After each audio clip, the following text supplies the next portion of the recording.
गलतियाँ हर इंसान से होती हैं। कुछ गलतियों को हम एक्सेप्ट करके सुधार लेते हैं, लेकिन अगर हमें उन गलतियों की भी सज़ा मिले जो हमसे अनजाने में हुई थी, तो दुआ एक बहुत कॉन्फिडेंट लड़की थी। वो अपने मम्मी पापा के साथ माउंटेन्स में रहती थी। ये उसी रात की बात है जब उसके मम्मी पापा किसी ज़रूरी काम से घर से बाहर गए हुए थे। दुआ उस रात घर में अकेली थी। वो पहले भी अक्सर अकेली रह लेती थी, इसीलिए सब कुछ उसके लिए नॉर्मल था। उसने खाना खाया, फिर कुछ देर मोबाइल चलाया और फिर आराम से सोने के लिए लेट गई। लेकिन तकरीबन 1 बजे रात घर की बेल बजी। वो थोड़ा घबरा गई क्योंकि इस एरिया में इतनी रात को कोई नहीं आता था। दुआ धीरे से उठी और घर के मेन गेट के पास आई और दरवाजे से बाहर झांका। वहाँ एक छोटी सी बच्ची खड़ी थी। उस बच्ची के कपड़े फटे पुराने से थे। दुआ को उस वक्त उस बच्ची का वहाँ होना बहुत अजीब लगा। उसने धीरे से पूछा, तुम कौन हो? इतनी रात को यहाँ क्या कर रही हो? बच्ची चुप थी। फिर उसने रोते हुए कहा, मुझे सिर्फ पानी चाहिए, कल से मैंने पानी नहीं पिया। दुआ को उस बच्चे की हालत देखकर उस पर तरस आ गया। कपड़े फटे हुए थे, पैरों में चप्पल भी नहीं थे और उसकी आवाज़ में सिर्फ एक लफ्ज़ बार बार गूंज रहा था, पानी। दुआ ने पूरा दरवाज़ा खोल दिया, बिना कुछ पूछे, बिना कुछ सोचे। उसने उस छोटी सी बच्ची से कहा, रुको, मैं अभी पानी लेके आती हूँ। वो सीधा किचन की तरफ गई। उसकी बोतल में ठंडा पानी भर के वापस मेन गेट की तरफ आई, लेकिन वहाँ कोई नहीं था। दरवाज़ा खुला था, लेकिन बच्ची गायब थी। ना उसके कदमों की आहट, ना उसकी सांस, बस एक ठंडी हवा का झोंका। दुआ ने आसपास देखा, लेकिन कोई नहीं मिला। उसने बोतल वहीं गेट के पास रखी, दरवाज़ा बंद किया और लॉक कर दिया। उसको कुछ समझ नहीं आ रही थी। उसकी आंखों में नींद भरी हुई थी।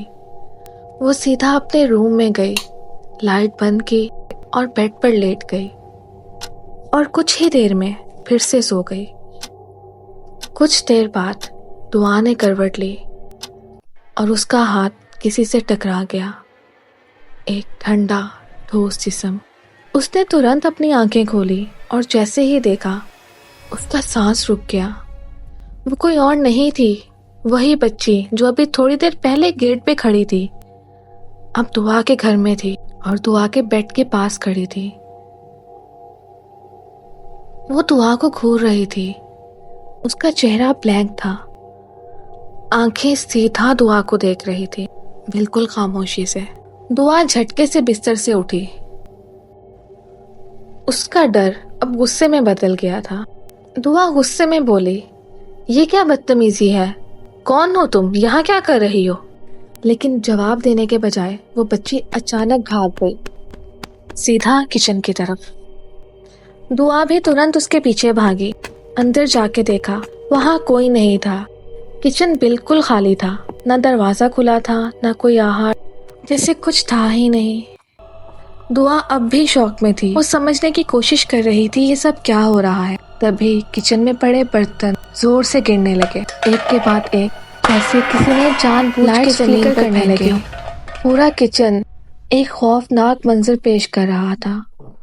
दुआ को कुछ समझ नहीं आ रहा था। उसका दिमाग फ्रीज हो गया था और तभी उसने फील किया जैसे किसी ने उसे हवा में उठा के नीचे गिरा दिया हो। दुआ बहुत ज़्यादा डर गई थी।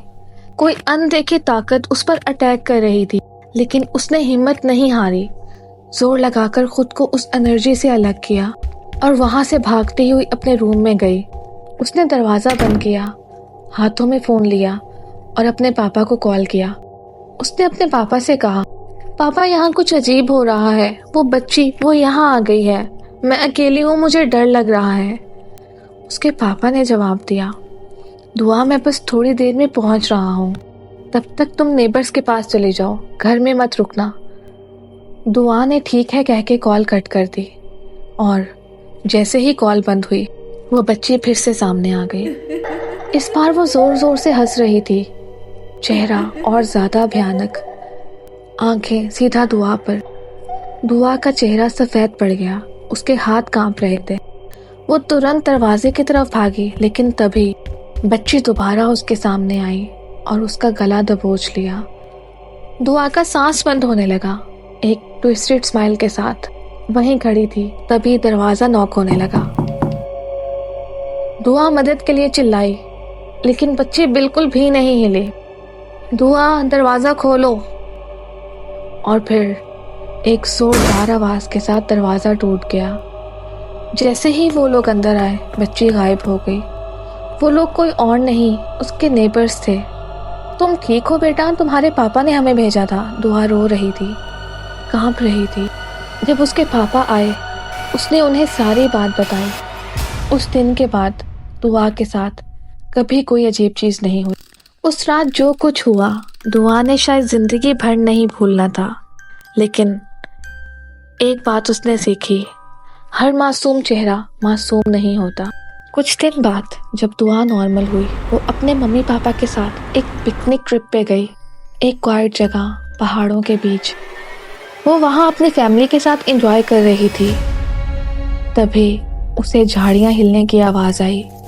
उसने पीछे मुड़ के देखा तो वही बच्ची दरख्त के पास खड़ी थी और उसे देख के एक क्रीपी स्माइल कर रही थी।